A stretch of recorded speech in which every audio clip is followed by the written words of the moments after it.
뇌피셜이 판을 치는 방송, 믿을지 말지는 여러분들의 선택에 달린 컨텐츠, 점검 세상 보기의 점검입니다. 오늘의 주제 핀테크입니다. 파이낸셜과 테크놀로지의 합성어, 경제적 흐름에 기술을 더한다라는 의미가 됩니다. 대표적으로 우리나라에서는 네이버페이, 삼성페이, 외국에서는 애플페이 같은 결제 서비스가 있죠. 대표적인 핀테크의 사례입니다. 예전부터 은행권에서는 거지 같은 액티브엑스를 내세우며 개인 컴퓨터를 통한 인터넷 뱅킹을 가능하게 해주었죠. 하지만 누구나 하나씩 가지고 있는 휴대폰을 통한 핀테크는 날개 돋친 듯 개발되고 있습니다.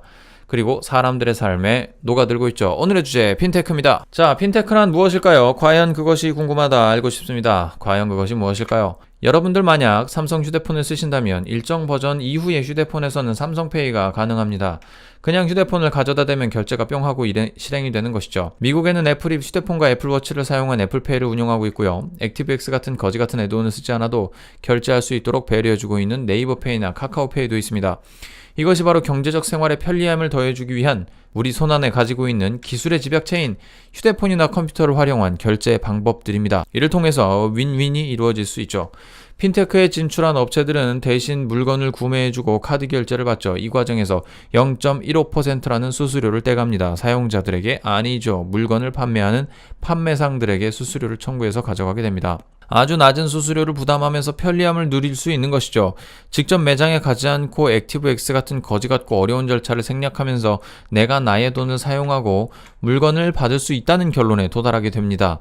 이불 밖은 위험하다며 밖으로 나가기를 거부하는 사람들에게조차 물건을 팔고 있는 무시무시한 이 세상, 매우 편리해 보입니다만 조금은 무서워 보이네요.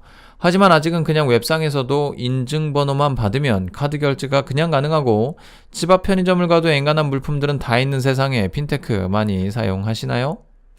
저의 삶에서는 그렇게 많은 빈도를 차지하고 있지 않은 것 같기는 합니다만 어떨지 모르겠죠. 그렇다면 왜 이렇게 기업들이 땡땡땡페이를 못 만들어서 한다릴까요? 삼성페이, 애플페이, 기타 등등 그렇습니다. 이런 핀테크의 경우 거래 과정에서 대략 0.15%의 수수료를 떼간다고 하네요. 1,000원짜리 물건을 사면 1.5원의 수수료를 핀테크 업체가 가져가게 된다는 얘기가 됩니다.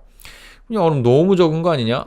라고 생각할 수 있겠지만 지난 시간을 잠깐 상기해 볼까요? 지난 시간에 알아보았던 광군제대로 돌아가 보도록 합시다. 가장 많은 수익을 낸 알리바바의 경우 26조 원의 총 매출액이 생겼습니다. 그 금액의 0.15%면 대략 얼마게요? 400억입니다. 400억이요. 400억이 알리바바가 가져간 수익이 됩니다. 40억인가? 하루에 진짜 졸라 많이 버는 거예요. 네. 삼성페이를 생각해보죠. 우리나라 휴대폰 점유율 60%에 빛나는 모든 삼성폰이 삼성페이가 가능하다고 한번 가정해보겠습니다. 2012년 기사 중 한국인이 하루 커피 3,700만 잔을 소비한다는 통계가 있습니다. 이 모든 커피의 잔수를 테이크아웃 커피 전문점의 커피로 가정을 해보죠. 스타벅스의 가장 비싼 커피 값은 대략 7,000원 선입니다. 우리가 거리에서 마실 수 있는 가장 싼 아메리카노의 경우 1,500원이라고 생각해보죠. 이것들의 중간값을 대략 4,000원이라고 합시다. 커피의 평균값을 4,000원이라고 가정하는 셈이 되는 거죠. 그럼 3,700만 잔 곱하기 4,000원 하면 대략 1,500억 원이 하루 커피값으로 소모되고 있습니다.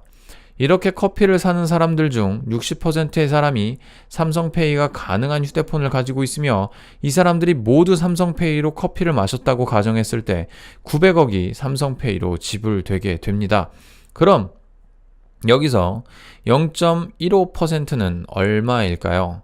1억 3,500만 원을 커피 사 먹는 사람들 덕분에 벌게 된다는 계산이 나오게 됩니다. 시스템을 만드는데 얼마나 들지 알 수 없지만 커피라는 하나의 항목에만 하루 1억 원의 수입이 발생을 하는 겁니다. 아무것도 안 하고요. 가만히 시스템만 운영하고 앉아있으면 1억 원의 수입이 발생한다는 거예요.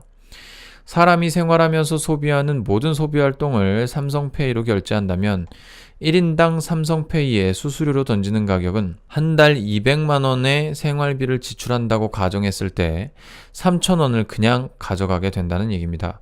경제활동 인구가 전체 인구의 절반이라고 했을 때 2,500만 명에게 한 달에 3,000원을 떼간다면 한 달에 앉아서 750억을 가져가게 되는 겁니다. 어마어마하지요? 이러니 안 만들어? 난 만들겠는데. 1년이면 거의 1조에 달하는 돈을 그냥 가져갈 수 있는 거예요. 시스템 만들고 운영하는데 1년에 1조는 안 넘게 들 거잖아요. 그죠? 그러니까 만들려고 하는 것이죠. 인터넷 거래로 재벌이 된 마윈 회장의 경우도 이러한 인터넷 거래 시장을 바라보고 중국의 독과점 거래 업체로 자리 잡게 됩니다. 핀테크 그렇다면 왜 흥할까요? 핀테크는 겁나 편리합니다.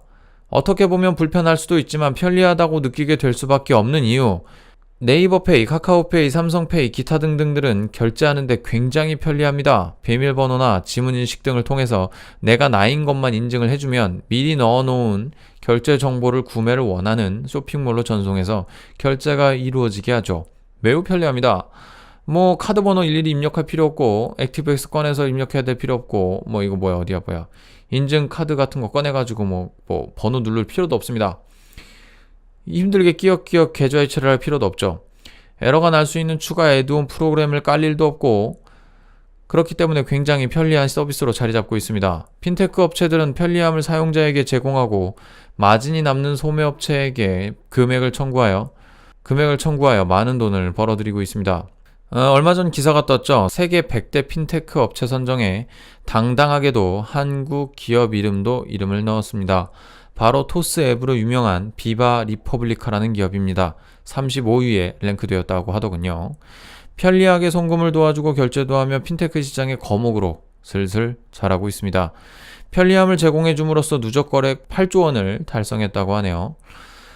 그러면 이 양반들은 얼마를 벌었다는 얘기인지 모르겠네요. 부럽습니다.